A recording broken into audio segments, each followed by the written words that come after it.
Our guest was shot 6 times in the line of duty as a police officer. He grew up in a war zone surrounded by violence most people can't even imagine. Maybe you haven't lived in a war zone, but the yelling, the chaos, the physical and emotional violence at home can leave your body braced for danger. The constant sense that the world isn't safe, the tension you carry along after the danger is over. That's hypervigilance, and it affects millions of people every day. Robert Jean explains what happens in the mind after extreme experiences, why emotional patterns keep people trapped in fear and hypervigilance. He shares insights into how the mind works and what it takes to move out of survival mode so the world finally feels safe again. It is my honor to introduce Robert Jean, founder and CEO of Skills to Change Institute, creator of Eutaptics and FasterEFT, known as the Einstein of the mind. Robert has spent over 4 decades teaching people how to rewrite memories, transform emotional patterns, and creates measurable, lasting change. Later in this episode, our guest opens up about surviving a life marked by violence and reveals how Eutaptics helped him finally step out of survival mode, reclaim his peace, and feel safe in the world again. And if you are ready to start feeling a little bit safer in the world and to finally understand your patterns, get the tools that actually work, hit subscribe and share this with someone who needs it. And let's get into this topic. Here's Robert. Wow, that's really exciting. I'm very excited about this. Well, this topic, this is the number one topic of all problems, post-traumatic stress, disruption, distinction. It's not a disorder. It's a great survival skill. And most people don't realize that. And of course, this is such a big mystery for a lot of people. I've been watching a lot of these guys who talk about PTSD, and most people don't really know how to solve the problem. And what is it? Why is it? Are you really have a disorder? Here it is, you're putting gas in your car and you witness something, and now you have panic attacks, nightmares, you can't put gas in your car, you can't drive. You go to the therapist, they said you got a disorder, your brain quit working, it got a clog in it. It's not a clog and you're not broken, but we have an internal system that is designed to keep us alive, designed to keep us in alignment from where we come from. I came from a normal family, seemingly. Some people say I came from a dysfunctional family, but inside the family, it functions. It functions so well that you'll leave that one and find another one just like it. And if you're really good, you get a better one that's really more toxic than the one you left. And of course, I've worked with people from the most severe experiences, from rapes, beatings, and war memories, physical abuse, sexual abuse, all sorts of traumas. And there's patterns I see when, if you come from an emotional toxic environment, and when I say emotionally toxic, I don't want to be judgmental about it, but there are some families that they grew up and it's like war. So many children, and I say children, adults that I'm working with, as children, they're born in this environment, and the scenarios, lots of scenarios. I just talked to a guy earlier today, talking about, I got my hair cut today. And so he's talking about, because he's a young guy, I don't know how it is, but he said, yeah, I have 2 children. I said, I have a boy and a girl. And it says the girl is really jealous of him. So here it is. She's hugging me. A little brother comes on and she tries to kick him away. Now, this as a little boy, being kicked by your sister, being bullied by your older brother when you come into the world, creates a world for this little boy or the little girl. Now, some of you guys know what I'm talking about. A sibling who hates you, a sibling that dislikes you, you as the receiving end of this, you began to create the world could not be very safe for me. And again, there's lots of scenarios. And, we worked with Phyllis just recently to interview her. She grew up in a religious environment. And the religious environment said, you're going to go to hell. You're going to burn in hell. And she was so terrified just going to sleep every night, the fear that something bad's going to get her. So there's a lot of scenarios of this, and of course Nigel, he's going to share it. He's coming from Ireland, and they have their conflict. They've had conflicts for a long time, and of course inter-family relationships. A lot of these things really have a big, major impact on our life, and so. Working with people who come from Afghanistan, who fought in the military, and they seen their buddies die, they seen death and people hurt and they can't help. And then, of course, when you have all this toxicity inside your life, we have a tendency to grow up and go find that scenario, like a lot of police officers. I work with police officers or even doctors. And police officers usually have, not all of them, a lot of them come from toxic emotional families, but it trains them to be hyper vigilant and hyper alert and be very adjustable in handling people. And then of course they go into the military, and of course some people from the military, they see war, death, and all that stuff, and it builds what you call emotional resilience. And then they come home and they join the military, or they do this, or they join become a police officer or a sheriff. And again, these are operating systems. And of course, as a little girl, you try to make everybody at peace. You want to save everybody. You're going to be perfect. Try to be perfect. You become a nurse. And then, of course, like with Phyllis, a lot of people who come to this system, these are all traumas, and they're trying to survive. They go into the nursing, and they see death, trauma, and all this stuff. And then eventually, all this trauma starts to wear them out physically. It starts making them sick, or that creates really big illnesses, like Phyllis and a lot of others I work with, hypersensitivity, chemical sensitivity, fibromyalgia, me, lupus. All these things start to work through your body because your brain has captured organized experiences. Now, what is post-traumatic stress disorder? It's not a disorder. So if you look at the simplest thing, and this is, by the way, there's conscious understandings and there are unconscious understandings. Unconscious understandings works. Consciousness will take you down many trails. And then, you got a disorder, you got drugs, you need to do ayahuasca, you need to do this, you need to do that, try to deal with this stuff. But if I speak from the unconscious mind, which is the unconscious mind, or the limbic operating system, is neutral, and you're born in this environment, and you got a brother who hates you, or a sister who hates you, or a mom who has psychotic and dad's alcoholic or abusive, this child is getting an education on how to survive in the world. So their brain starts bringing information in, creating survival techniques and processes to stay alive. The person who pumped gas and saw something happen, their brain didn't quit working. It didn't become broken. It discovered something about the world, and the brain creates programs to keep you safe. But consciously, you go, what's wrong with me? I'm going crazy, And so PTSD, trauma, is not what you experienced. It's not what happened out there, but rather what our brain internalized, utilized, created processes, techniques to survive based on what you witness. So therefore, your heart's pounding through your chest. You feel like you're going to die. And so again, this is the survival system. Now, if you go to systems and they do not understand the cause of all problems, and I'm going to tell you what the cause is, it's just memories and how you encoded the world. And if you can change memories, you can update memories, you can set yourself free from whatever you hold within thee. This is the real deal. So you're not broken, you're not screwed up, but your brain has figured out how to keep you alive and safe, and also keep you crazy and sick and worn out. And it keeps you in this loop that you feel like you're stuck in, So that's the trauma is not what happened. It's how we internalize it, and our brain's going to use it on us. That's why, the guy he goes in and he can't have the door behind him. He's got to be in front because he knows what happens. I had David, I forgot which war it was, but for 43 years, he couldn't sleep no more than 2 hours at a time. No matter how much drugs, no matter what kind of sleeping pills, no matter how much whiskey, every 2 hours he has to wake up. It takes him a while to go back to sleep.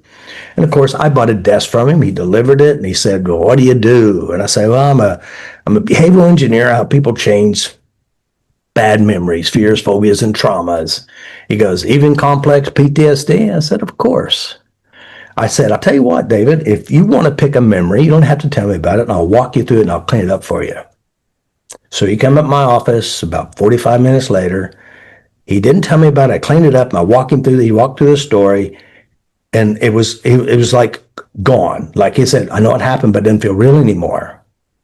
Now, he went home in the fall. And now, by the way, I didn't know anything about his not sleeping at all. He didn't say anything about sleeping. He had this really bad memory. And so then he called me the next day. I slept 4 hours last night. I said, is that normal or abnormal? What's the problem? He goes, no, I normally sleep 2 hours. So he told me the story. And by the time Friday, he's sleeping 8 hours a day. He said, I hadn't slept 8 hours a night since before I went into the military. Now, all I did is I went to one basic big memory. As a matter of fact, this big memory was a face that he witnessed while he was out there. And it was that face that kept him awake.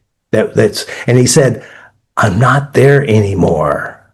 So I got chills going through me. He said, all these years, I felt like I was still in that battle zone. I was still there. Now, by the way, it's a really juicy story. It was really good. As a matter of fact, he said they took his story and they made a movie out of it. Wow. So, Wow. Well, you answered so many of the questions I was going to ask you. well, you can still ask. Okay. Well, I guess you hear a lot of people saying that the world is unsafe when Right. people come to you in sessions. So what contributes to that? Is there like a certain worldview, or is there a certain perception? Where does that come from? Well, there's a lot of ways this is installed, and it's a very common belief system. You think about it, if you watch movies always have the bad guys, bad things going to get people. Always. This is a part of the induction into this belief structure. Then, of course, like I said, you can have a mean-ass brother or mean-ass sister, or you've got, I wasn't the best dad in the world, and I was talking to my oldest son. We just did an interview not long ago, and when I was in college, Bible college, and we would let him stay at Uncle Dude's house, which took care of him. And Adam's sharing this with me. He said, Uncle Dude, how come you don't spank me? Why do you do this stuff? And Uncle Dude said, you're a good boy. Well, guess who spanked him? I did. So it created a world. By the way, I gave him my world that I got from my dad. So we passed this belief system down. And of course, he and I was his number one healer, and my dad was my number one healer. So we worked through our stuff. But again, this is what Adam and I passed this generation down to my children too, because I had it. The world's not safe. You never know when you're going to get beat. You never know when they're going to get you when you're not looking, When dad comes home, you don't run to the door, you run to your room, Or you better get up and look like you're cleaning something, So that was my world. So we grew up in these worlds. And then we passed these worlds down, and we're attracted to these worlds because it's familiarity. So yeah, you can have an abusive brother or abusive dad or crazy mom, and like how many people I've worked with, they've always got parent issues, mom or dad, They say, well, they date you because they have father issues. I said, I have father issues too. Everybody has these issues because they impacted us. They impact in how we see the world and view the world. You get it from church, you get it from religions, you get it from all over. So this is where it comes from. But it can change. Yes, that's right. Yeah. So for those people that feel unsafe in the world, they might not even recognize that they're in hypervigilance. So what are some of the symptoms or signs that they could, recognize it? Yeah, and it is a bit bizarre, and I see it all the time. Like a lot of people with, say, for example, chemical sensitivities, Right. or even what you call allergic to the microwaves, 5G, etc. These are recycled emotional traumas at home. Now, when I say emotional traumas, they may not have been touched, but they can, like the woman who had severe chemical sensitivities of everything.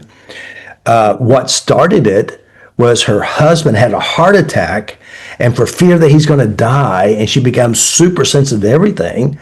And we started working on it. We went right back to when she was a child. And when she was a child, her father was in a mental institution, came home, and he said crazy things. And mom was a very, very controlling, normal Georgian woman from Georgia, America. And she had to keep him in control. But she said, I could feel that emotional toxicity in the house. And then she becomes like mom, the emotional toxicity in the house. And so that's just, it's the brain recycles these things. So those of you listening, chemical sensitivities, food allergies, microwaves, all of these things are recycled emotional traumas, whether you witnessed it or personally experienced it, because you can learn to have a problem by listening to another person's story, by watching a TV show, a movie, all these things we learn, and our brain captures this stuff, organize it, and it tries to use it to keep us safe. So you're not broken, you're not screwed up, you're just talented, and you're not so proud of your talents. Your brain's trying to keep you safe. That's all.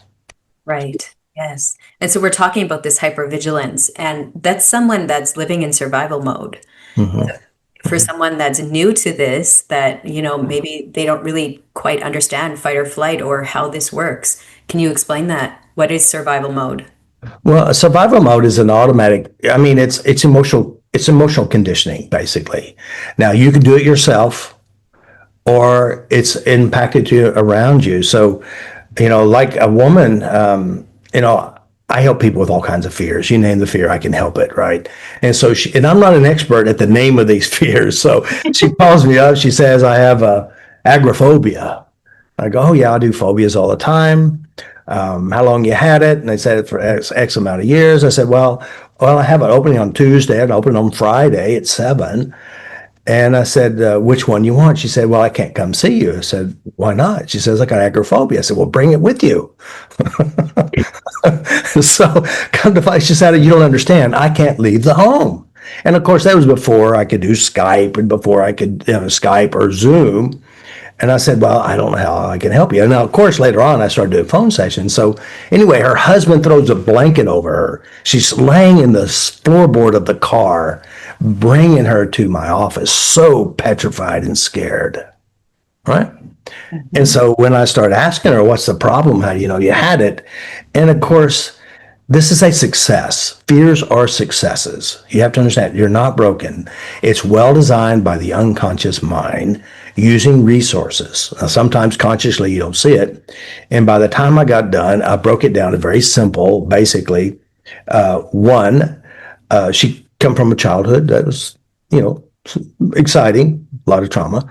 And then she was watching, back then, Oklahoma had the Murrah bombing where this guy blew up the federal building. A lot of people were hurt, and she spent all her time watching the news. Then 9/11, guess what she was doing? Hour on end watching the news. So she's programming herself, witnessing and creating stories in her mind, and the fear to go to the grocery store where someone's going to hurt her and harm her kept her locked at home. Right? Mm-hmm. Yep. So then we started cleaning that up, and I'm pretty funny when I do sessions. People laugh about their problems. People shift their problems, and it was pretty transformational for her. But the point is, she was free. She realized, and she released the traumas of her past, and it's safe to be safe. And so it was good. I do a lot. I work with a lot of fears. You name the fear, I've done it. Right. I can imagine what you would have said to this lady in her session. Well, let me just tell you what I said, just for the fun of it, right? Okay. And of course, there was two ladies. One lady had a horrible fear of birds, pigeons. Actually, matter of fact, I just worked with one just like this last week. Horrible fear of pigeons, terrified, petrified. And of course, this woman had a fear of pigeons. I said, have you ever noticed that when you see pigeons, they actually walk in patterns? She goes, they do. I said, you know why? Because there's a 6-foot pigeon dictating where they go. They're watching you. So, and of course, she starts laughing because it's ridiculous, right? Right. But the last girl I worked on, this is really, she was so horrified, and her fear of pigeons was basically she came from a war torn country. Matter of fact, it's still war torn. A lot of crazy stuff, and of course they can't leave the home. When they leave the home, something bad's going to happen to them. Well, pigeons happen to be that metaphor. And so I did a great session with her by the time we got done. But anyway, this lady here with the fear of leaving the house, and of course, planes with 9/11, and she says, yeah, you just never know. Planes are flying over your head. I said, I know. Have you ever noticed the big red X on top of your roof? Nothing for you. That's right. She laughs. But the point is, when you get to see the insanity of our insanities, then Yes. we can let it go. And there is a really craziness to our thinking. But see, here's another thing too. Logic doesn't solve your problems. Logic does not fix it. Yep. But updating how you internalized and what you learned from your history, Right. Yeah. Well, I can see that a lot of Canadians and maybe some of the people from Colorado, they would go to marijuana for stress relief, Oh, yeah. because they don't know what to do. And Right. so I actually, let's go into this one a little bit, because people don't know what to do when they're stressed out. It's like, Yeah. okay, I'm going to try, a gummy or a brownie or whatever people are doing these days. But if they go into looking for stress relief, most people end up finding EFT first, and they start looking at the system of EFT, and then you see them like they're getting stress relief, and they move over to faster EFT or Eutaptics. So what's the difference between EFT, faster EFT, Eutaptics? Well, let me pause you here and back up a little bit to that. First of all, when people are being stressed and traumatized, and they're being triggered, and they live in a toxic world, the number one coping skill we all have, the number one coping skill is I feel bad, therefore I'm going to do something. I feel bad, I'm going to clean something, shop something, buy something, eat something. I want to get away from this feeling. That's why alcoholism is big. That's why using antidepressants, using drugs, cleaning, food, a lot of obesity, a lot of people with obesity, because they use food to escape their emotions. And there's a lot of people who are searching, looking for ways to get out or to solve this. And of course, I watch Gabor Mate, and the weird thing is when I first started watching him, I go, he's got to be watching my stuff. He's saying the same thing I say. And it's good stuff. But the problem is he doesn't know how to solve it. He says microdosing or antidepressants or therapy. That stuff doesn't really work. If it does, it's a slow boat to China. It'll take forever. It's the long road. So a lot of people who come to my system has tried a lot of things. The guy said I did ayahuasca 12 times. He still got the memories though, but it was a great experience, Or someone who's, meditation, spend time with Joe Dispenza weeks on end, and again, meditation's great. I call it vegetation because it actually doesn't change memories. It just teaches you how to zone out. And there's no difference in meditating than drinking a bottle of Jack Daniels. Both of them feel good, except one of them you have to buy something. And by the way, I'm not dissing meditation at all, but I am saying that the cause is memory. And if you're doing something and it makes you feel good, but it doesn't change the problem, which is memory, you're chasing rainbows and rabbits. You spend a lot of time doing things, but you're not actually going to the real deal. And there's a lot of people doing that, And of course, you talk about EFT and Eutaptics or FasterEFT. EFT, all right, I started with, my growth started with church, and I started Bible study and biblical studies by major. And then I discovered Anthony Robbins, which is NLP, the structure of memories, and that's really the key. And then, I found EFT. Now, of course, there was a guy locally in Oklahoma. He taught NLP, and I just didn't feel comfortable with him. And I talked to one of his students. He said, "Well, you should try EFT, Emotional Freedoms Technique," and that's back in 1999. And of course, the premise of that is the cause of all problem is a blockage in your energy system, which basically something's inside you's not working right. Now, this is a very common belief system. Religions and most modalities, something's wrong inside you. Well, that's where I part from most modalities. And I say there's nothing wrong with you. Your brain is working perfectly. It's using its processes to stay alive, and it creates programs to stay in alignment with whatever it is. So that's a big difference in most modalities. You know, you go to even the Gabermate's teaching, he's saying the same thing, a lot of the same things I'm saying, but he says microdosing, you know, and also he says that, and he's normal. Religions say you have a dark mark on your soul, and other systems say there's something wrong inside. I say there's nothing wrong. And that's because they do not know how to change the real cause, which is the memory and experiences and the programs developed. So that's the biggest difference, you know. My system is I use things that work. I look at structures of the mind. I look at how it's internalized, and then I have really great, powerful tools to shift and change it. By the way, all therapies, it doesn't matter what kind of therapy you're talking about, lobotomy therapy, talk therapy, primal scream therapy, hypnotherapy, all of these can lessen, shift, but a lot of them do not know how to finish. It's the finishing is what you want, because that's why, so many people come to my system and they've tried, you name it, they've tried it, you know? Mm-hmm. But the buck stops here. I say all therapies lead to Eutaptics because it works. It gets to it goes to the real deal.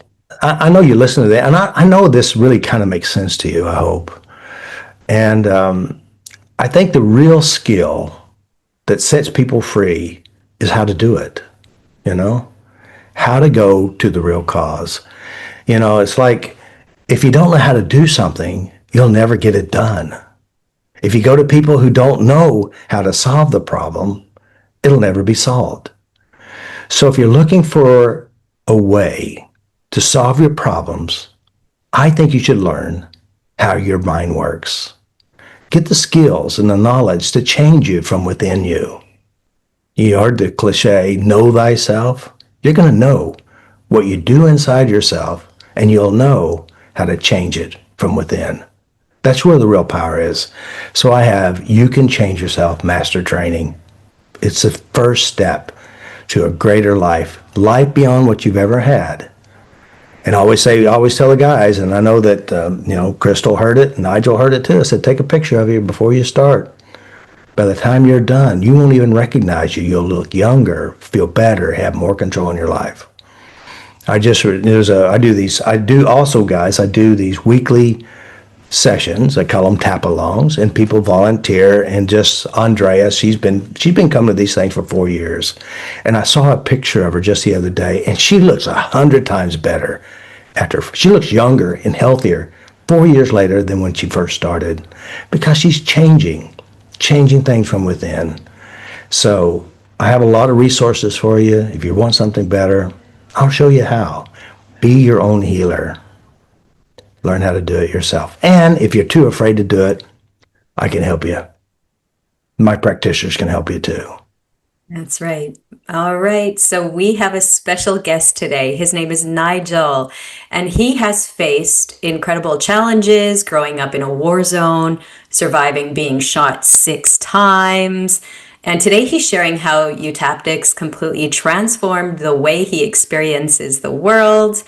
So, hi, Nigel. Welcome here. It's not every day that I can say that I am talking to someone who was shot and I'm speaking to him. So, welcome. Hi, Crystal. Hi, Robert. Nice to be here. Thanks for having me on. Very good. Tell everybody where you're from and kind of give us a little lowdown of maybe Nigel before he got shot. Nigel, before he got shot, absolutely. So I live on the island of Ireland at the very, very top, in the country called Northern Ireland. I live in a small village at the very, very top of the island. It's beautiful sandy beaches, and it's just absolutely gorgeous part of the world. I overlook Donegal just across the water, and it's just a nice place to live. I live with my partner Karen, my little pup, my little dog as well, and I have a great life up here, I have to say. Happy, healthy, lovely relationship, a life which I didn't think was possible. And yeah, a lot of it is put down, which I'll come to later on. A lot of it's come down to your processes. So that's where I am at the moment. That wasn't always the case. So what you had said in your introduction there, Robert, I could identify with so much of it, because growing up for me, not only just the nature of the environment outside the home, but just inside. And I know through the trainings, my translation, my perception of what it was like, I was a scared little bunny. You know, I was just a deer in the headlights, and can't remember exactly when it started, but for me, from the youngest that I can remember, I was always on that high alert that you talk about. I was always waiting for something to happen. Inside the house, loving parents, there's no two ways about that. But this is back in the 60s, 70s. I was born 68. You know, there was discipline. There was discipline in the schools. There was discipline in the home. There was discipline everywhere. So I learned that, you know, I had to spend my time making sure that I wasn't going to get physically hurt in some way. I wasn't going to get attacked in some way. So I was on guard from the get-go. And basically where that left me was that I had to turn into people pleaser mode. I had to make sure everybody was safe, because if they were safe, they were settled, I was going to be settled. And in the back of my mind was always this fear that if I tried to just relax, if I tried to let go, then something bad was going to happen. So there was the discipline within the home, but more so, and we're going to allude to it later on, it's the outside of the home. I was born 68, the Troubles, which had been running for a while over here.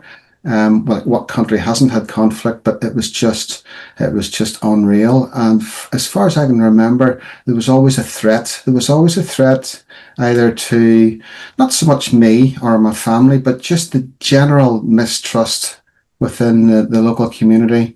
It was all over the news. There was murders, there was sectarian killings, there was bombings, there was, if that wasn't happening, there was always the threat that it was going to happen. So I couldn't settle myself in the home. I couldn't settle myself outside the home. And then there was always this worry that something was going to happen. So then fast forward a bit into my teens, bullies. You know, I must have been walking about literally with a target on my back. It was because I know there's different ways we can react. Mine was to go into myself. Mine was to sit in the shadows. It was to stay out of harm's way, not bring any attention to myself, just make sure you're out of danger. And I spent so much time, you mentioned with Crystal, hypervigilant. That's what I did. I was always waiting for something to happen. So I can remember going home in the bus, because it was segregated. We've got to paint a picture here. I was brought up Protestant, brought up in the Protestant household, loyal to the Britain, to England, the Queen at the time. And then the other side of the coin was Ireland was split in two. You had people who were not like that, and they wanted to return back to one island. So they were more nationalist Republican. So there was always that tension. And the Troubles kicked off. A lot of things happened. Military came in. Decisions that were made weren't good. Some, you know, just didn't sit well with people. So it was division, division, division. So you can imagine how, add that to my already, you always talk about and I like to say this later on, the stage was set. Nigel came in. His parents were set up. You know, they influenced me the best they could, but they were full of fear. So what was I going to do? I was going to take on that fear. Mm-hmm. And then the bullying started. I didn't know how to cope. More attack, more attack, more attack. And then, no surprise to myself when I look back on this, but my escape, I think, was to help other people.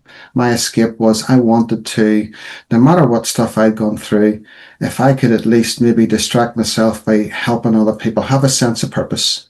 So I decided I would become, and I knew what I was walking into, I would join the police. I would become a police officer. And I thought that would be a good sense of purpose. That would be serving people, protecting myself. And again, the cycle continued, because on the 21st or the 20th of October 1989, actually 36 years this coming Monday, I was in a car, police car, sitting passenger with my colleague. He was driving into a small village in South Armagh, and we were ambushed. I don't know how much detail you need me to go into, but basically, long and short of it was, he was killed. I was seriously injured, and it just literally just turned my life upside down. And I thought, okay, I was lucky to go through it. I came out the other side, a lot of injuries, a lot of rehabilitation. Physical side, physical bones can be mended, you know, bits put back on. I was a bit like the Bionic Man for a while, take a bit off here, put a bit on there. But it was the mental side that took a while, and it didn't kick in at the start. I left the police soon after, and that didn't. Talk about the PTSD. That didn't actually come into play, I would say, for about 3 or 4 years, and then the flashbacks, and then the concentration was poor, and people couldn't be around me for too long because my conversations were so slanted. They were so.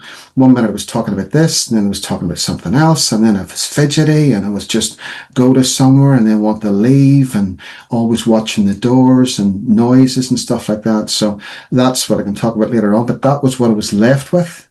And I thought I better search for answers here because I was losing friends, relationships were going down the tubes, family were finding it difficult to. They were worried. They were just concerned, And as much as while I was in the police and I left in 92, they did their best, but they weren't the services. This certainly was not available, what you offer today, And it just, if it had been, it would have been different, but it was what it was. So I went down that road, 1992. I was playing pool with a guy, a mate of mine. He says, Nigel, you're really, really unsettled. You're hitting those balls so hard on that table. What's wrong with you? So he recommended I go and take hypnotherapy sessions. They worked for a while. CBT worked for a while. Counseling didn't work for me. And then fast forward 2012, I learned EFT, matrix reimprinting. 2015, hypnotherapy. Always looking for answers, but it just didn't sit with me. I couldn't get what I wanted out of it, because there was the upbringing, there was the war zone, and then there was what happened to me. So I needed answers. So that's when I came to 2020 during COVID. I had a few sessions with some of your upper level practitioners, and it just blew me away. And I didn't work on this, what we're talking about tonight, the PTSD. It was more the childhood experiences, and I just thought, I had this awful fear of judgment because, I'm judging that you were judging me. And then they pointed out to me in the session, well, Nigel, you do realize that you're afraid of being judged, but you're judging that other people are judging you. And I thought, okay. Simple things like that, and that got my attention. So I realized there's more to just this tapping and tapping. The tapping's is nothing. Well, it's very little.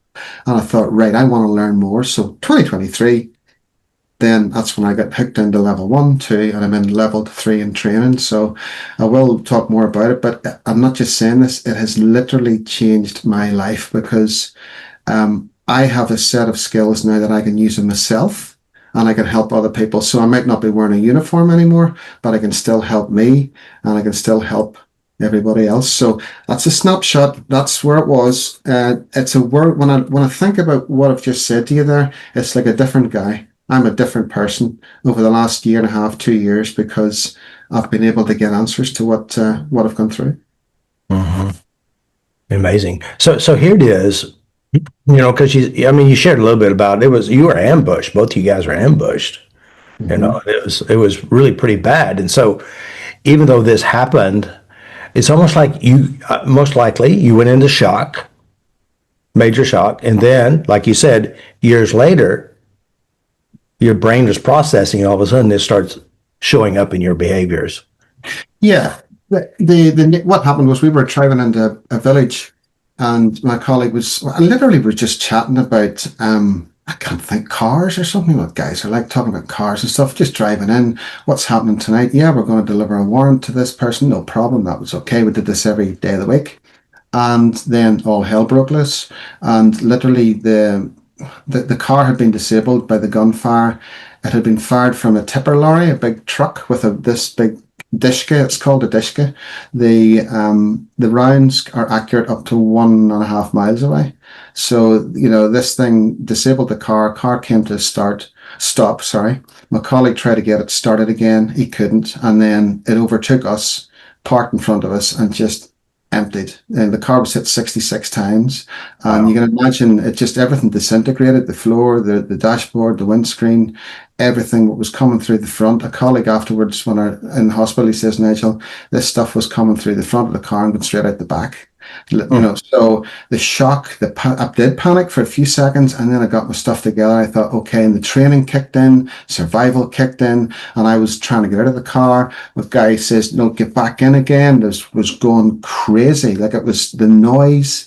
I'll give you an idea of the noise. The noise was so intense and so close to me that I tried to get out of the car to move, because you have to either sit or go. I was a sitting duck.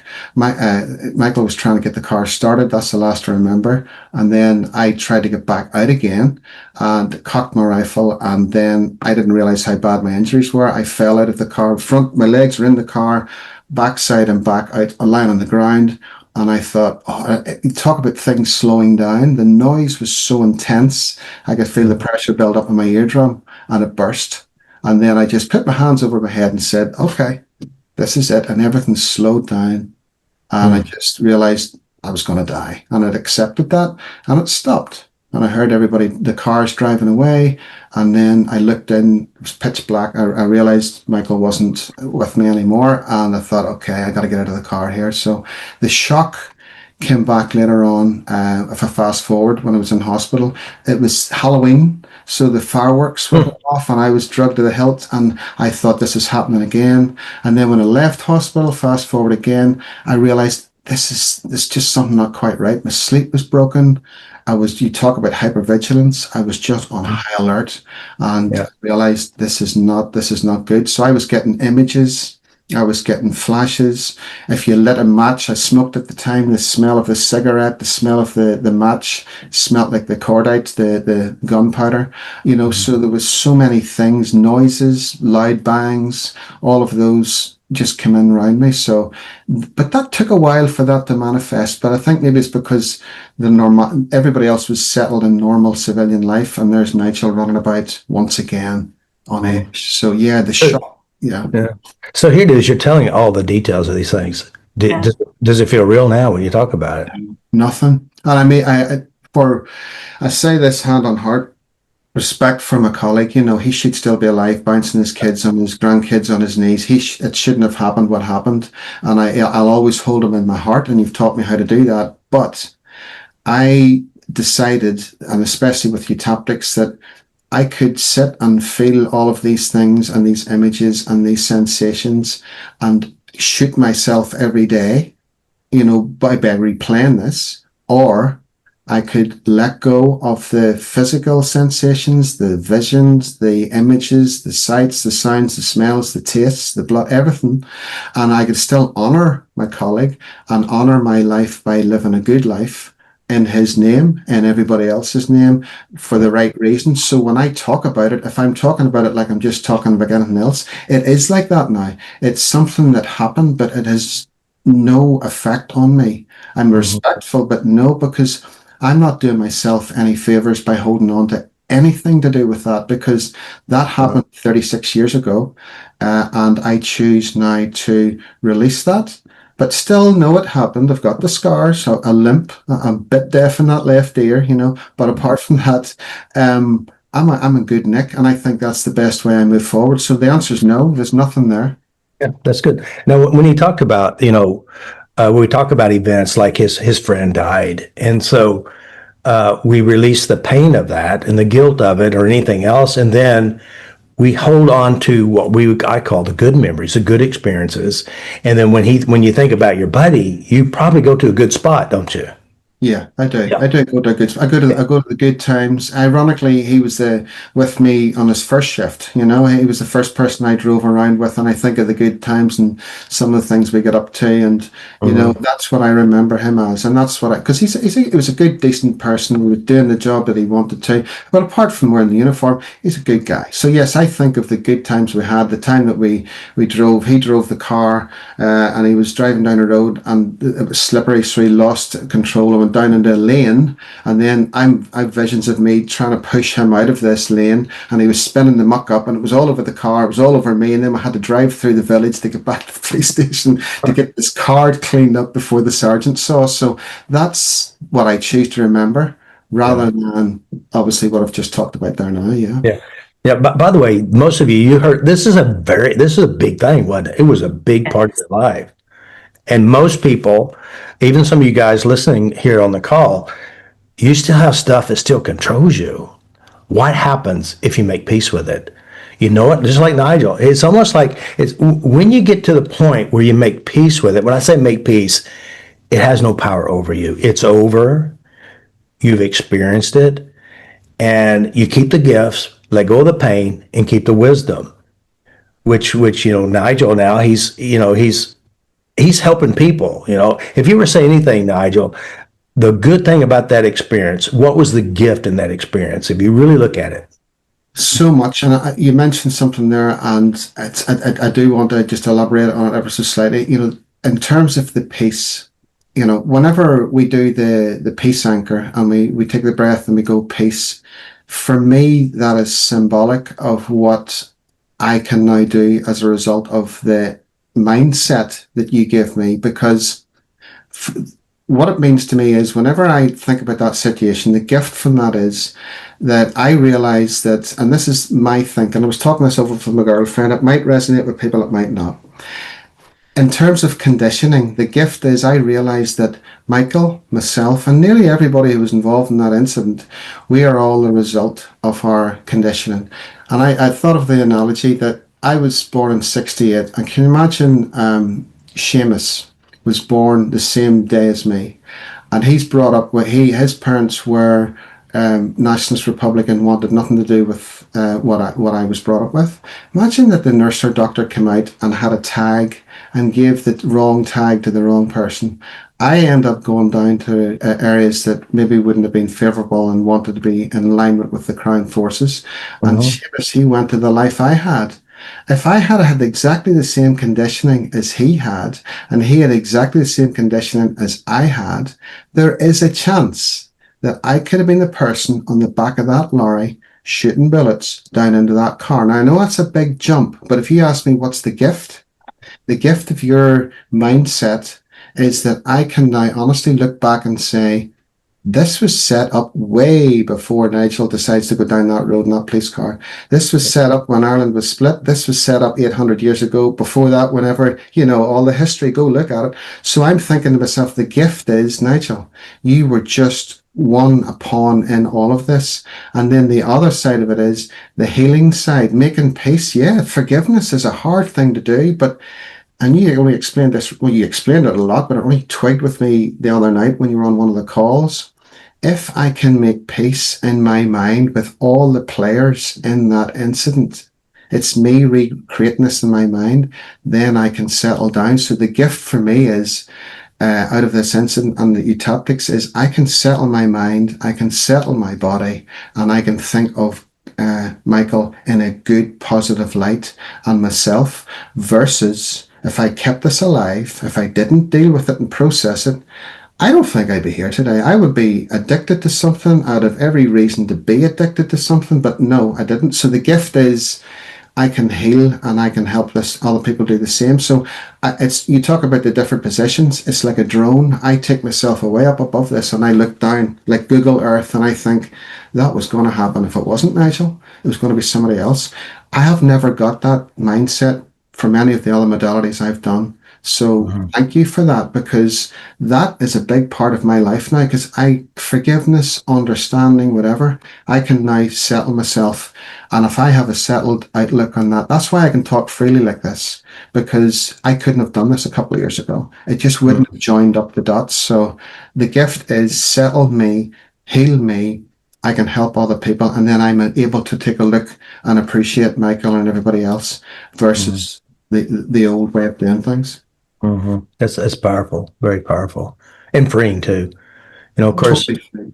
because I do teach about forgiveness, and really, Nigel, or what I hold, or what Crystal hold, or you who are listening, if you think about it, if you think of someone who hurt you and harm you, it's only from within you now. It's over. So when I say make peace, we say make peace with what you hold inside you. Forgiveness is not going to Nigel and say, hey, I forgive you.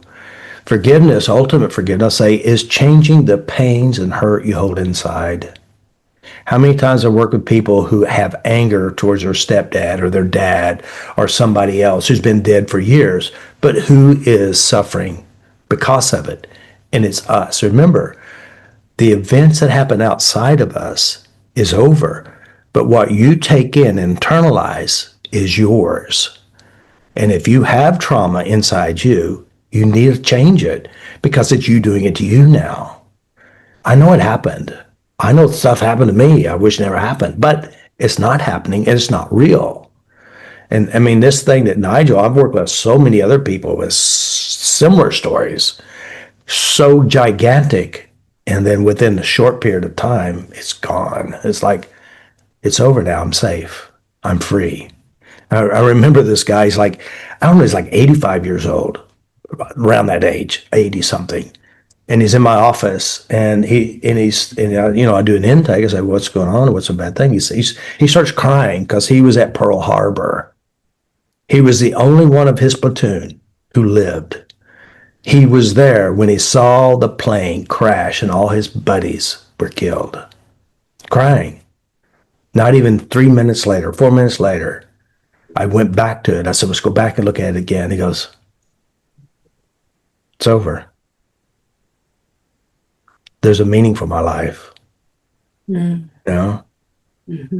And there's a meaning for your life, but your life is not meant to be dictated by pain. Your life is not meant to be suffering because of experiences. Now, you can choose good ones and have a good life.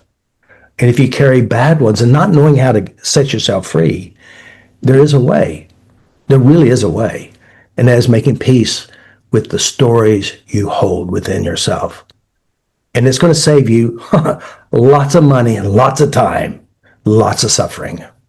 And you know what the bad thing is? The truth is, we passed it down to our children inadvertently, unconsciously. And so if you can save yourself now, adjust yourself now, Nigel has an impact on his world because of who he is today. He's not looking behind his shoulder afraid someone's going to get him. He's not jacked up thinking the world is a horrible place because inside of his mind, the place is peaceful. And he's not ignorant. He's smart. So, it's just like somebody had a fear of deadly snakes.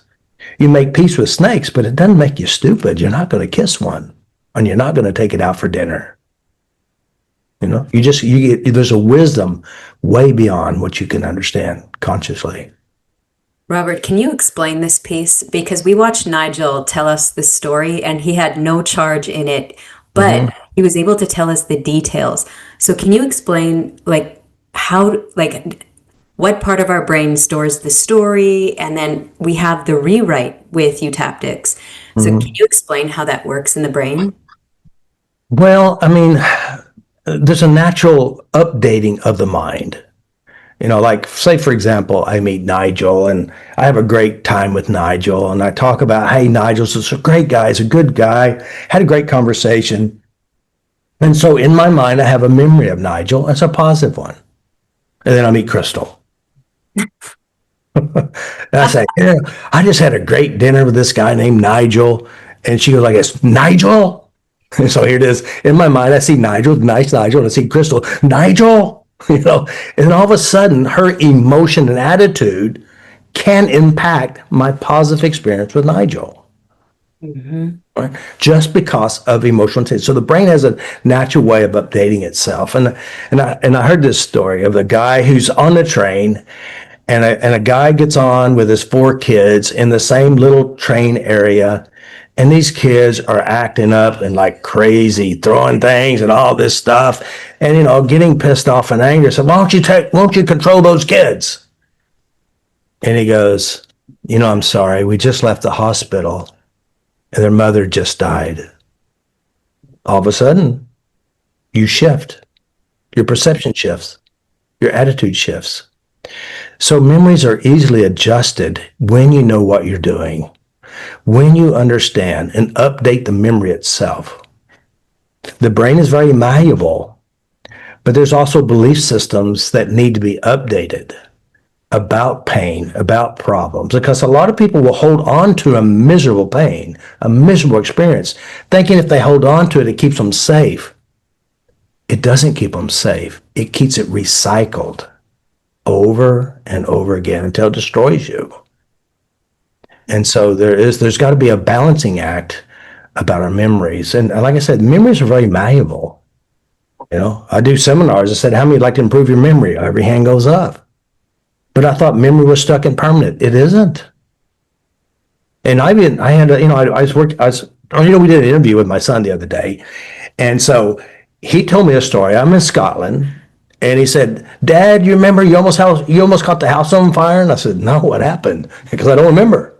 He says, you had bees, honeybees, and you had sugar water on the stove, and you left, and smoke was barreling out of the house. And you ran up to the house and you spanked me. I said, I don't remember that. I said, how could you forget it? It scarred me for life. I said, I'm sorry, Adam. I don't remember. And then we did an interview, and he gave me a totally different story. I go, oh shit, which one's real now? I got this one he just told me that he created. He told me that. He said, I don't remember telling you that. And then he gives me another one. It's a totally different story. I go, what is real? And the truth is, what you hold inside you isn't really real. It is distorted. It is manufactured. It is filtered through your internal perceptions. That's why all three of us can watch the same movie and come up with three different viewpoints. So I tell people, say, listen, if you're going to have a fantasy, pick a good one. Pick a good one. And can I just add something there? It's true off the back of that, because it's interesting how the mind works, because I've painted a picture and I'm sure it's maybe in people's minds. But about a year ago, my girlfriend wanted to go. She was down around, some of our extended family lived down around that area, and she wanted to pick up a trike for one of her grandkids, and it was on Marketplace. So I said, where is this? And she happened to tell me where it was, and I recognized the road and my name, so we put in the sat nav. And where did you think it took us? It took us down through, in daylight, down through the village where the incident happened, on out the road, picked up the trike and come back. And I thought, this is perfect for me to explain to Karen. She wanted to know, I talked a wee bit about over the years what happened. Daylight, and parked the car, and both of us got out, took a look. I pointed out, explained what happened that night. And as we drove away from that village back home again, my mind now has this image, and this was real, of a sort of summer's day. There was rain in the sky, there was clouds in the sky, there was sun coming through, there was like a silver lining. Honestly, there was a rainbow, and there was the green hills of the beautiful hills as we drove away. That's what I'm now have in my mind when I think about that village. So all of the work, the modalities and Eutaptics, prepared me to be able to do that, but not only just prepared me to be able to talk about it tonight and talk to my girlfriend about it a year ago, but it allowed me then to allow in this new image of, if you said to me about the lakes where it happened, yeah, I think green hills, rain, dry, sunny day, then sun coming through, and rainbow. And that's what my image is. I would have to dig deep to go back to the other. And that to me is how powerful our minds work. So yeah, it updates. And it might be a bit of a stretch. People can't understand how can you do that. But that's the power of the likes of Eutaptics. It just allows us to get that level playing field, and then we can add to whatever we want. So yeah, it just feeds in nicely to what you were saying there, Robert. And I joke with people, they sometimes don't get it, but if you are going to pick a fantasy, make it a good one. So yeah. Yeah, that's, another thing too. Most people say, well, how do you do this? Memory can be easily updated, and a lot of times it is updated for the worse. Sometimes it's accidental for the positive. And it's as simple as math in my world. And Nigel, see the student, you can see the simplicity of it. It is really simple. And It is not weird. Maybe there may be a little weird parts here and there because you don't understand what's happening, but it's not weird. It's like it's just mathematical. You do this, you get that. And it's so freeing. When you work with somebody, they're just crying. They're just crying over one event. And they've been dragging this one event ever since they were 5, and now they're 65. 60 years of dragging this around, and it takes less than 15 minutes. And they've been in therapies for years, talking about your problems, understanding every angle of the problem,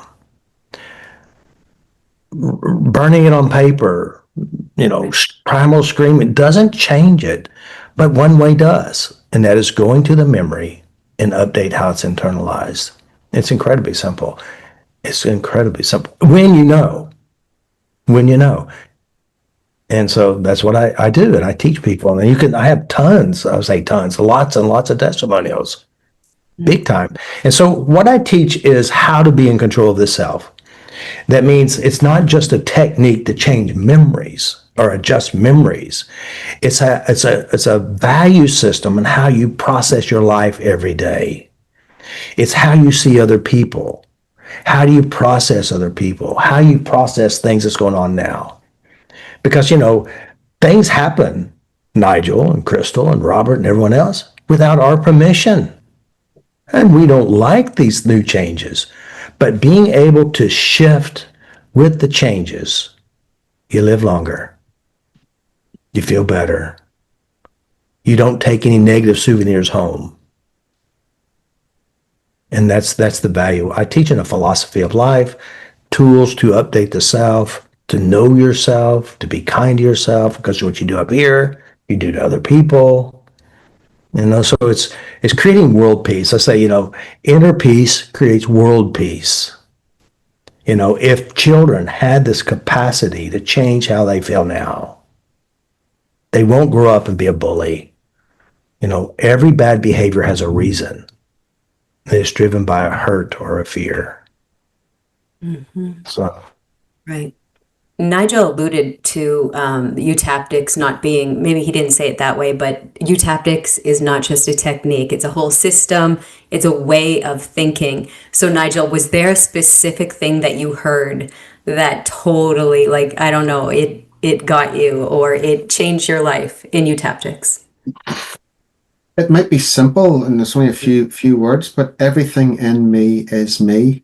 And it's for people that are not in the system, they might not, well, what does that mean? But when Robert explains, and I did explain earlier on there about if I look at it from the different perspectives, if I become the police officer on the left-hand side of the car, passenger, then Michael on the right, and even a bit of a stretch, the people that were doing us damage, and look at it from the whole history point of view and everything in me is me. So I can replay from all perspectives and torture myself and hurt myself, because I do know that if I close my eyes and think about things that maybe bother me, about even not necessarily this, I'm very good at bringing up, visual. I can really, and then that'll trigger the feeling in my body. And it's like a comedian. If you told me a joke, I would be there.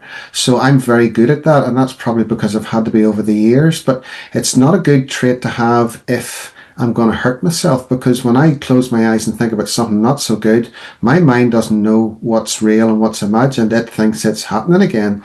So then when Robert says everything in me is me, I'm the director. I'm the creator of that movie. I am every part, every component. I'm everything. Then if that's not a good image or feeling or sight or sound or taste or smell, then my blood pressure is going to go through the roof. My cortisol, my adrenaline, I'm going to make myself ill. So if everything in me is me, I have a choice and a control over what is it that I'm going to concentrate on. So, and rather than trying to, and it's from, there are modalities that just don't sit with me. And one of them, any that rely totally on strategies, that takes a lot of effort. If I can go into my mind and I can change on a subconscious level what I'm holding, then I don't need to come up with strategies. I don't need to prepare myself. I don't need to have all of these tick lists to do. I can actually go in, make the changes, so I can have whatever's going to be in me is going to be a good, positive peace, or whatever it might be, love, acceptance, forgiveness. So those few words, that's what's probably the one sentence that stands out. So I'm the one that's creating this. So if I'm going to make something good, Nigel, you know? So yeah, that's probably one of the most profound things, I would say. Yeah, that one point right there is a game changer for me. And I remember in the early days, we're talking about 1999, after I bought the EFT course, working on my ex-wife, wife at the time, and she's telling me about a memory, and she says she's watching her in the memory. I go, you can't do that, not for real. And when I got to the point and I understood that I internalized what my dad did to me, I recorded it from my mind's angle. I brought him in, and when I watched my mom and my dad fight, they're not fighting. It's me inside me using my internal references, creating the fight within me, and I'm pointing at them. But it's just you. And that is the game changer. Because if you realize it's all you, it's how you represent it, it's how you internalize it, how you replay the story. I mean, Crystal, and I've worked with a lot of people, and they're telling me a story is something they never witnessed, but they created a movie inside their head. Their mom tells them a story about their birth or some event that they have no conscious awareness, but they create this memory and they feel like it's real to them. This is a farce. It's not real. And so that's the game changer. If you understand that one concept, I'm doing it to me, you can change you. Nigel, you can't go to those guys and change them. You can't change your mother. You can't change your father. You can't change your siblings. But you can change how you internalize things. That's the game changer. And if you can change that, you set yourself free from your history. But what you leave yourself with, you get to experience again. So I say, like I said, if you're going to have a life, you're going to have, and like Anthony Robbins, he said this, if you had a shitty childhood, go change it. Mm-hmm. Because your brain can't tell the difference if it's real or not. And I work with somebody who read a book, and because what they read in the book, they've been traumatized by a book that she read. Just a story. Mm-hmm. Or a movie, How many times I work with people, I had this is a real fear for me too. When I was 18 years old, I went to the movies and watched this movie. Weeks later, months later, me and my buddies, we decided to go to Fort Cobb, a local lake in Oklahoma. And I'm swimming across that lake, and that movie theme started playing in my head. Dun, dun, dun, dun, dun. I go, oh shit, sharks. I never saw a shark in my life. And they don't have sharks in Oklahoma. But my unconscious thought there was sharks there. And I'm a jock. I was swimming fast. And even logically, I know, I said there's no sharks in Oklahoma. It was still scary. That's what our brain does to us. Mm-hmm. You heard the audio too. Yeah. Got you going even faster. But it's just amazing how our minds are very simple. Very simple. Mm-hmm. When you understand it, of course, a lot of those guys out there stay away from the mind. It's the devil's den, It's because they just don't understand. They don't understand. And I know you guys, I know some of you have some really horrific memories, so afraid to get close. Even I'm talking now, you can feel it. But those events are over. It's just recorded data. And if you think about it, you go like this, it's not that big. I mean, 3.5 pounds, depends on what country you're from. That's a joke. It's just data. But I know the brain makes it feel real. But it's just Memorex. Memorex it's a cassette tape. It sounds real, but it's just the tape. So if you have some big stuff and you're tired of being suffering, you're tired of therapy after therapy and hiding, there is a way out. And that's learning how to be in control of yourself, Learn how to adjust what you hold inside. make peace with your enemy. As Pogo said, I met the enemy, and the enemy is us. You know? And there is a way out. There really is. I remember Phyllis last time she told us, she said, I was watching Robert's video and she's crying, talking to her husband. I'm watching Robert's video. He says, I'm doing it to myself. Let's blame Robert. But we don't know that we're doing it. And by the way, it's your brain. That's the cool thing. It's yours. Learn how to use it. So I was going to ask Nigel. Nigel, so you're using you're learning Eutaptics and you're using it on yourself and you're practicing. Tell me some of the great things that you probably helped or experienced and witnessed just by practicing this process. The difference between this and a lot of other ones is the depth that I've gone to. I would have been brought up when I was doing all the different other modalities about memories. Try and get rid of the hurt, get rid of that.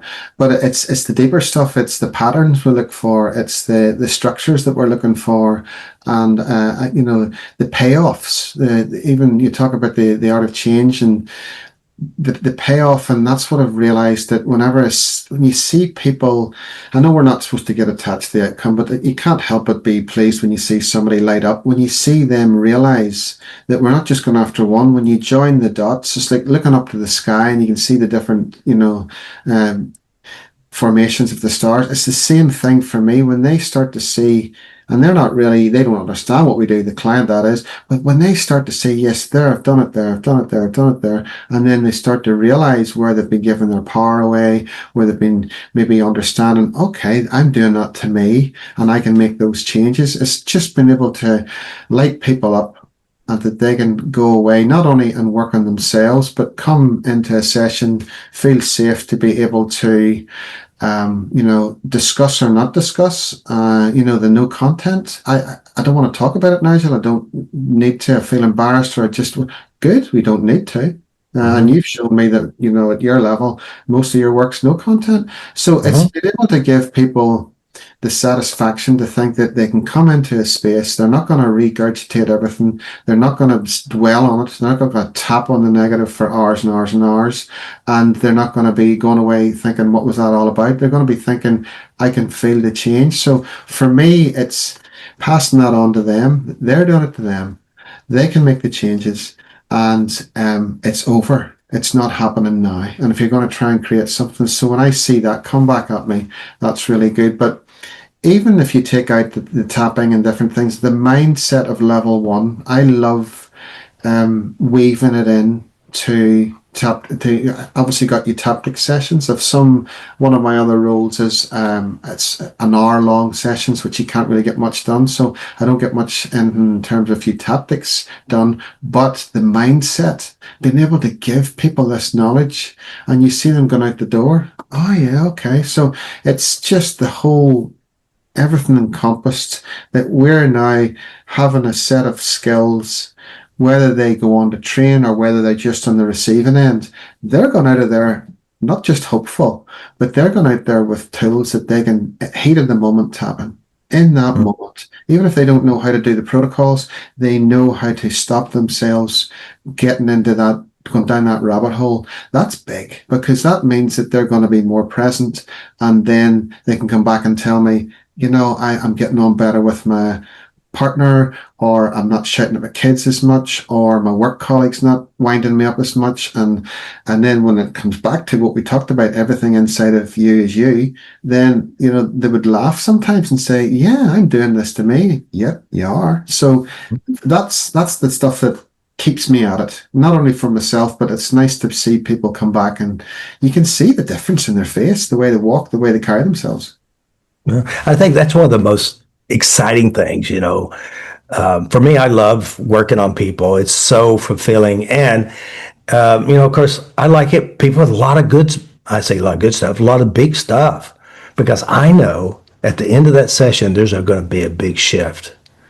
I know that. I see it. I know how to do that. And just like you said, we can help someone with a big trauma and never tell us one word of it.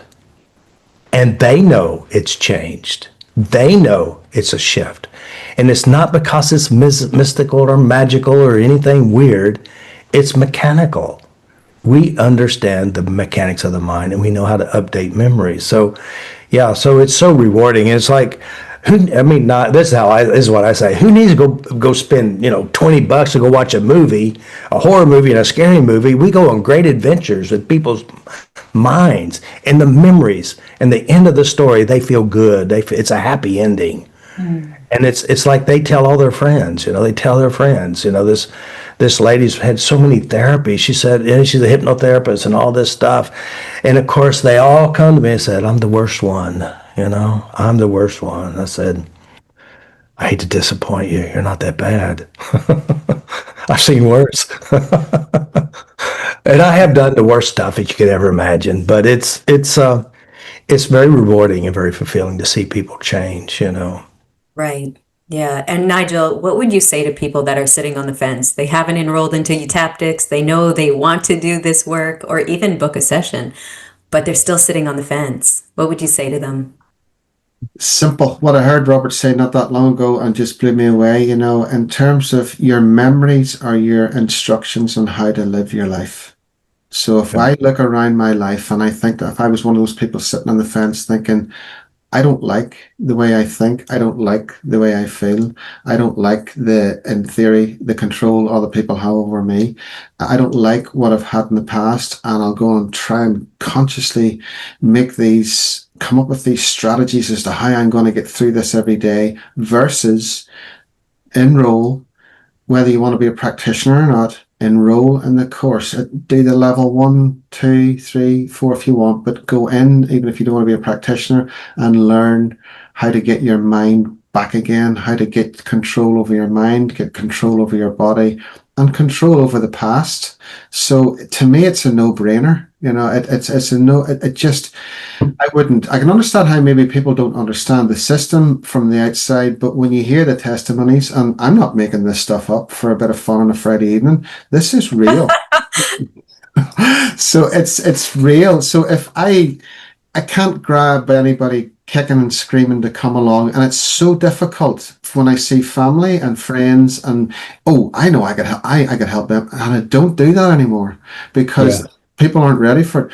But this stuff works. So if anybody's sitting on the fence and you heard my story and there's people out there has had worse, and you don't even have to have had this experience, but it's taking ownership. It's like what Robert talks about, the upper level or the two models of the world.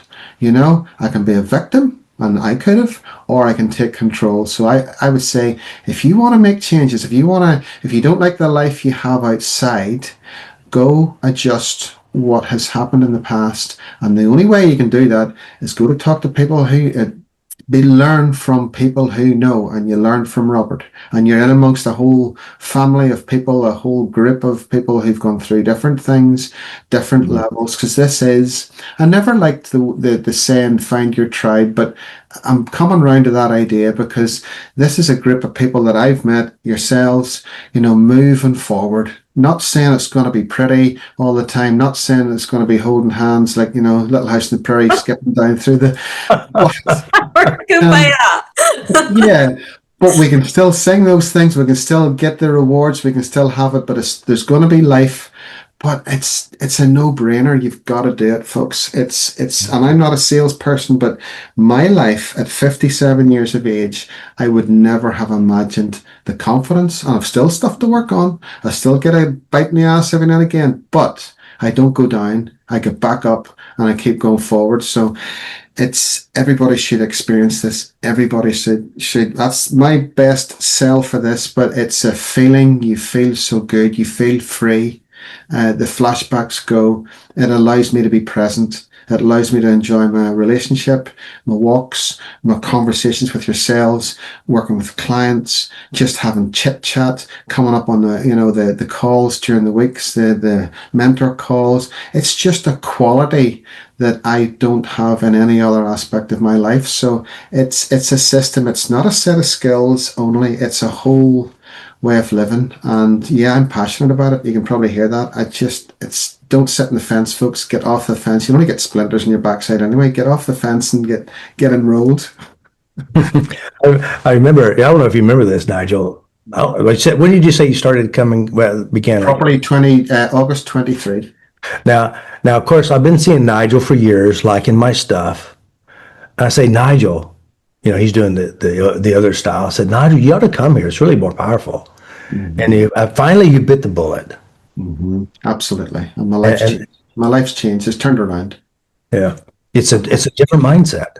Different. Well, thank you for creating this, because you've been through the ringer yourself and you've gone ahead. Because in many ways the parallels, Tony Robbins, and then I went to hypnotherapy and I went to different NLP, but I couldn't put it together. You've put it together. To me, it's like standard NLP, standard hypnotherapy, and all these other EFT. It's like walking into a big hangar, a garage, and you see bits of cars all over the place. But you've gone in your own time and you've built this machine and you've built this system that we can then just jump in and sit there. And that's taken, and everybody that I'd spoken to appreciates the 26 years you put into this, because you talk about DNA earlier on. I was coming up off the beach this morning walking my dog, and I thought, this is in my DNA now, and I'm not going to have kids in this lifetime, but the ripple effect, the DNA is going to go down through the generations of when we're no longer here. That's thanks to you for what you've done. And that's the level we're operating at. And I think if people could get a level 1 under their belt, they'll be hooked, because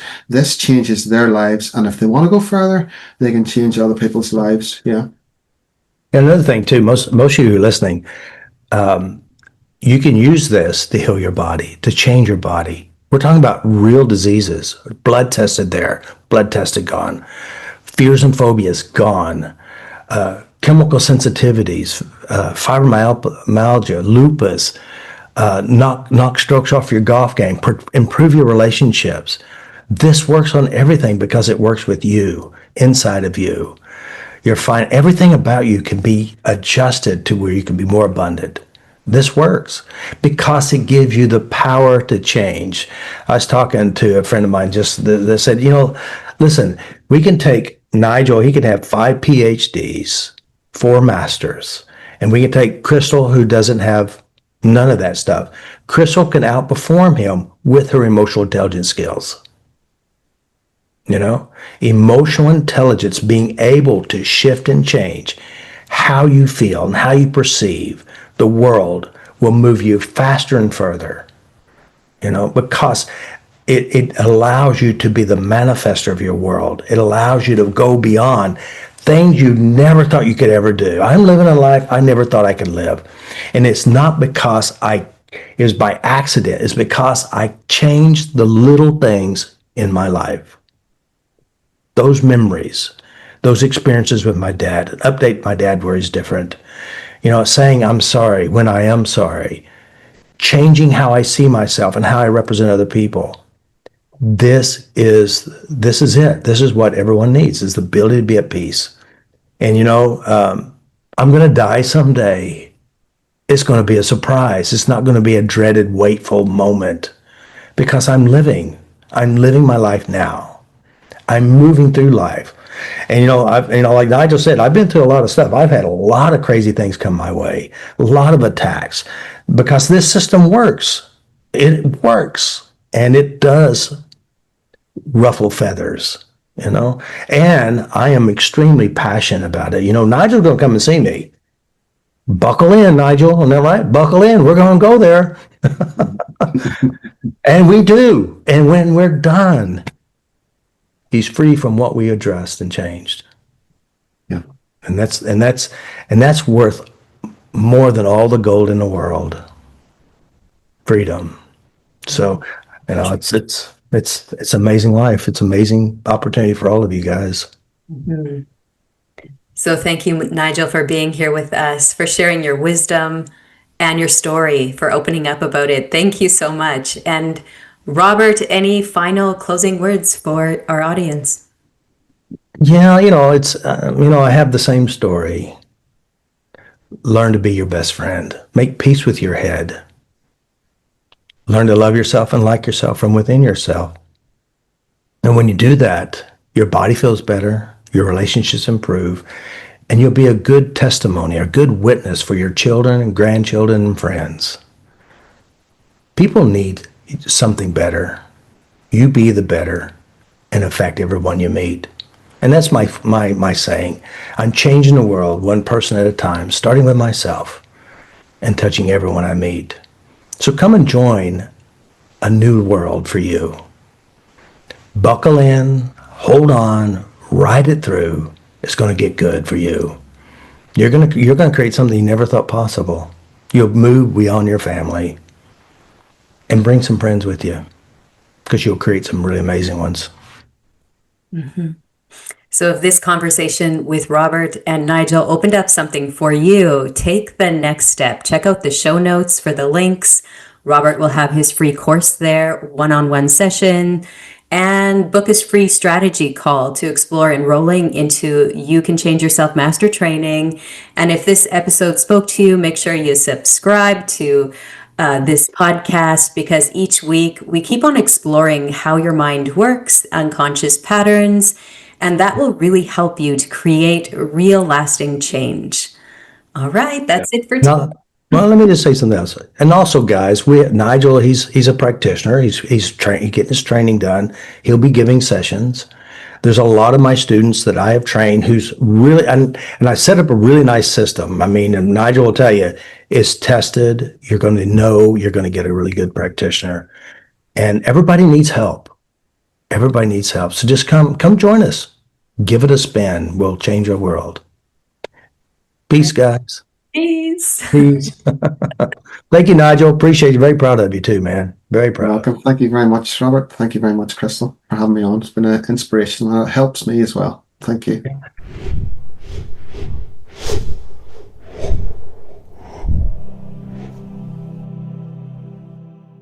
You did great. You did really great. Can you believe it? Amazing. Yes. Yeah. Oh, and you're funny. You're so you're funny. Don't sit on the fence and get a splinter. I joke because I'm very, when I can go at it, sometimes I'm very visual and I paint pictures. And I feel sorry for Karen, my girlfriend, because I always say to her when she looks at me and goes, "Oh, for goodness sake," when I come off with something like that, I said, "Look, I never said it was going to be easy." No, Yeah. it's great. It's great to be part of this. Honestly, I've explained it and talked about it earlier, but it is. I have yourselves, and it's lovely to meet you on screen as well, Crystal. But Robert, every time I go for a walk, I walk Monday to Friday. I walk about 4 miles every morning. Pods in my ears. It's something Eutaptics. It's one of the podcasts with Robert, or it's one of the trainings or whatever. And I call it brainwashing. I'm washing out all that crap and allowing in the good stuff. So no, it's an honor to be on. It really is. That's how I learn too. I listen over and over and again, and you got to really get the mindset. When you get the mindset, it's easy to help people change. It's easy to change yourself.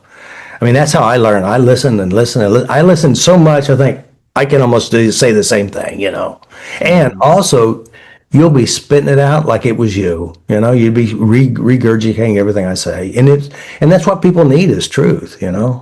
It is, and that's what I notice when I do the sessions, because a lot of it just seems to come back. I can hear your voice or hear Crystal's or somebody else's, and you just get a wisdom, and you fire that wee nugget in, and you let them settle, and it's just great. It's just helped hone my not just skills but life.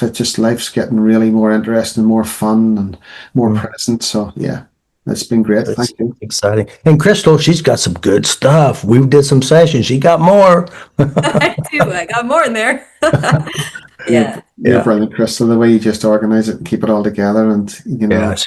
Yeah, you ought to say where we started. She was over hiding in the corner. Yeah. Don't show me. No, you need to be out in the light. The light needs to be shining on you. Yeah. Yes. Yeah. Yeah, so it's pretty, and I was the same way. I was the same when I started. I was scared shitless, Didn't see, didn't hurt. And now I watch my videos. I say, God, that guy's good. Where's it coming from? Yeah. I'll ask Robert, what are you listening to? Oh, myself. But another thing, when I listen to myself, I go, is that really true? Is there anything to make it sharper and better? And I do process what I say. And see, the weird thing is I look at myself, I go, where in the hell is this coming from? How do I get all this stuff? Because I study and I listen, I process, I work with a client. I go, what's the real deal here? What is it? Oh, that's it. It's a pattern. So I start listening strategies. And so, this last one, level 2, I don't think you were there, but she said, well, is there a lot of common patterns? I said, oh, yeah, I see them all the time. I notice them, I recognize them, but I never wrote them down. So now, I should write these things down, So Yes. And I think that would be a great idea for your next book or for your book. shit, I gotta get that thing done. Yes. Well, you have your textbooks, but now the book.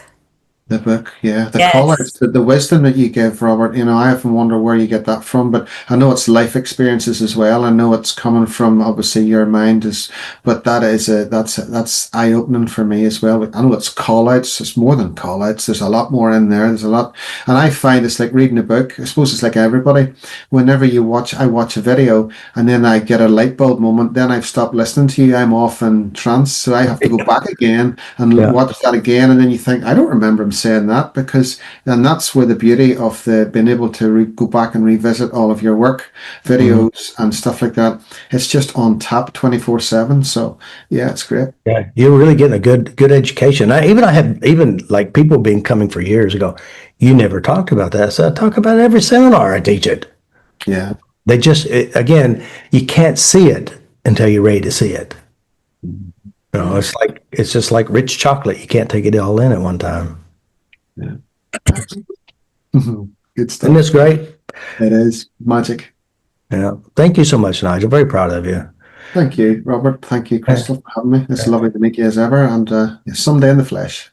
And you're okay too, Crystal. Yes, you Thanks. Yeah. I'm staying here. I'm in Italy right now, and staying with Sherry. She's a level 1 practitioner, and I always have fun with her. Like the other day, she goes, "I just love potatoes." I said, "You really love potatoes? Do you ever put lipstick on them and kiss them, or what do you do? You love potatoes? Do you take them to bed with you?" So she said she loved potatoes. So I went and grabbed 2 potatoes, and I walked into her bedroom and I put them under her pillow. And this morning, she's laughing really loud, and she goes, "I slept with those potatoes all night long. Didn't even know they were there." I'm always having a little bit of fun. And then she had an apple up there, and she took a few bites. I come up, grabbed them, so I just took her apple and I went down. I ate it, And she said, "I was looking everywhere for that apple. I didn't know where I put it at." I said, "I meant to text you, but I forgot because I was in session." So we just I have fun with a lot of it. I have fun with Crystal too. Sometimes she gets it. Yeah, sometimes. Yeah. You have to laugh. Laughter's good. Yeah, and even in sessions, I mean, you get people laughing, they're not crying. Right. Yeah. Yeah, absolutely. Takes them out of it.